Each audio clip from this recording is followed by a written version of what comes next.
Okay, so now we know the basic differences between Zapier and IFT. Let's go into a little bit more specific differences. As mentioned, Zapier is focused on business, whereas IFT is focused on personal use. Zapier has 1,500 plus partners. What this means is there are 1,500 apps that you can integrate and create automations and workflows with, an unbelievable amount. IFT has 600 partners, or what they call services, still a lot of partners.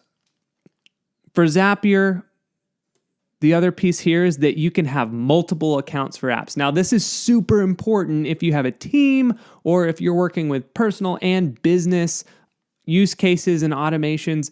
For instance, if you have a Google Sheets account for personal use and then also one for business, you're going to be able to authenticate both accounts within Zapier and use both of them. Pretty handy, I would think. In IFT, you can only have one account. Again, focused on the individual personal use. In Zapier, the time it takes from something happening in, we'll take Google Sheets for instance again. Let's say a new row is added and that's the trigger for an automation. The time it takes between when that row is added and the workflow and the automation running can be super quick. As little as 1 minute for that update time for a company's plan. Can be awesome. That way there's no lag and things work really quickly. For IFT, it can be a little bit slower. Variable times. It's hard to say. It's not very documented. And so I've found that it's about 15 minutes before something happens. Still not too long. 15 minutes isn't too bad. In Zapier, one big plus is that it allows you to create multi-step Zaps or automations. This means that one trigger can cause a whole chain of events and actions to happen.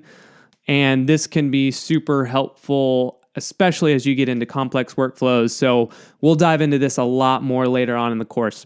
In IFT, it's really only single step applets.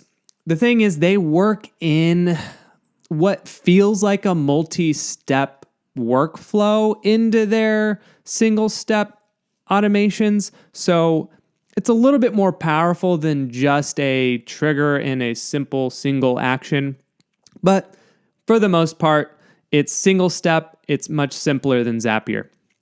And then lastly, this is huge. Zapier has a bunch of internal apps that they've built themselves. They're almost like miniature businesses that are in Zapier that help you do awesome things. So they have things like filters and paths, which allow you to direct the automation in one direction if some filter is set up. There's a whole list of these internal apps. We're going to get into a few of them pretty soon here with some of our examples.